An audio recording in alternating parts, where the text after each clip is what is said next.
Good afternoon.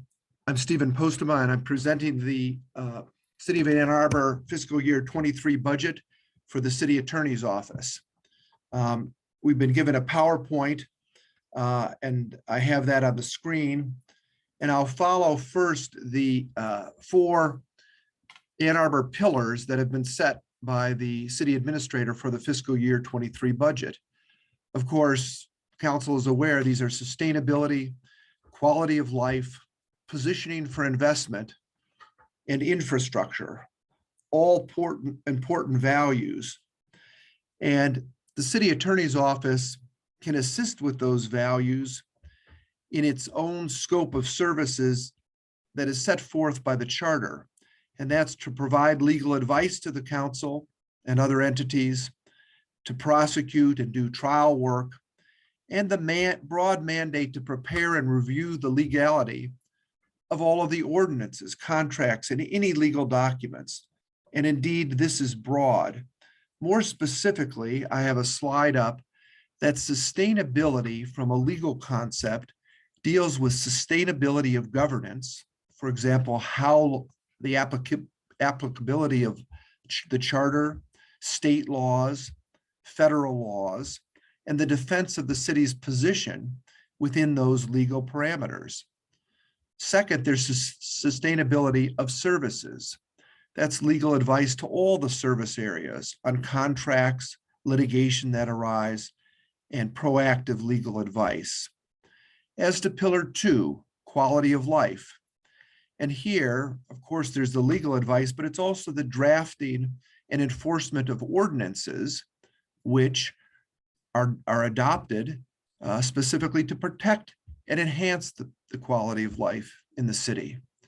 As far as pillar 3, positioning for investment, again, this may relate to financial issues, bond issues, other issues of compliance, and all of those are important for investment.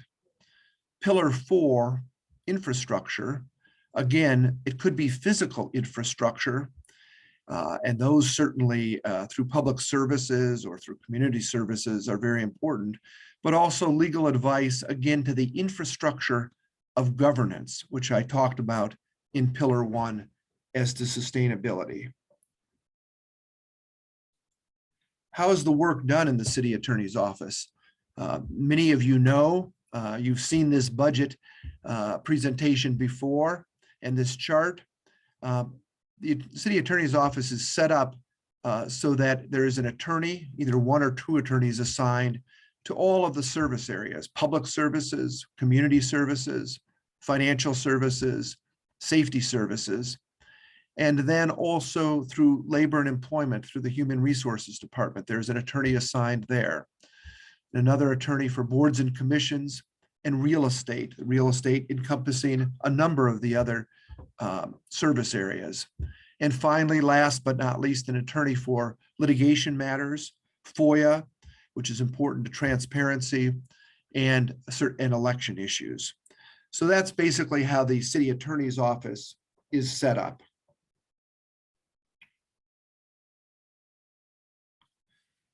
Now, as to horizon issues, the general horizon issue is one that I'm quite aware of, and that is in the future, I will not be here and I will not be delivering the budget. And when you vote on this budget, I will be retired. My successor is coming on, Adeline Carr, on April 11th. And so the good thing about having a new person in, they can see things with new eyes, just as I did in 2003, about how the office may be structured, how there may be efficiencies, but how the legal needs are met. And so that is certainly one horizon issue. The most important horizon issue, and this is true for every service area, and certainly for the council, there are increased work in all of these areas. The work continues because of the complexity of the things the city gets involved with and the sheer breadth of how the city is involved in delivering services. I'll highlight a couple of these for you today in the community services area, which is covered by Attorney McDonald. Certainly the increase in complicated development and also affordable housing. This is one of your priorities. And so those deals are complicated, for example, with Lurie Terrace. And so those will need to be looked at again as more and more of those important matters come into the pipeline. So that will be an area. On the screen now is safety services. The issues of justice are important. Attorney Slay and Attorney Reiser work in this area. We've done a redrafting, justice reform issues with ordinances that will continue this coming month. And the implementation of community policing model, that's been important value, training of police. Those are things we take very seriously, and those continue. As to the enforcement or the prosecution work, that has been an important effort concerning diversion and deflection. And those things take time to address social needs and to address issues with the criminal justice system, to keep people out of the criminal justice system. It takes time. And so that's a value, and that will continue to grow. Public services, I have 2 slides for them because it's public services, it's sustainability, it's environmental issues.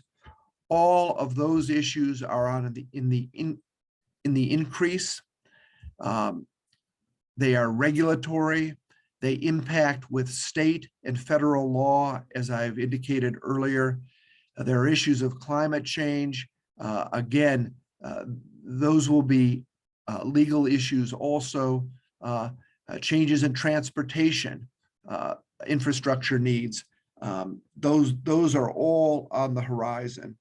I'll put up the second page, but I don't have to go through all of them. Next, with financial services, a continued attention to the finances and regulatory aspect, compliance aspect of the city. Attorney Landis, and I should have mentioned earlier, Attorney Wilhelm and Attorney Richards, primarily in the public services area, Attorney Landis in the financial services area, focus on contracting and procurement. That is important, and those issues will need continued attention. As far as labor and employment, Attorney Radabaugh, as you know, ably represents the HR department. There'll be a new HR director. There will be training initiatives and certainly the focus on DEI. So all of those things are important, and she will be there to work on those. I've mentioned the 7 attorneys in the office. The 2 other attorneys, Attorney Frost, who works on the boards and commissions, and certainly on all of the real estate issues, and Matt Thomas, who works in litigation and FOIA and election. Their work also has increased. So all of these things take time, and I appreciate the council's attention to the city council budget. If there are any questions, obviously they go to the city administrator.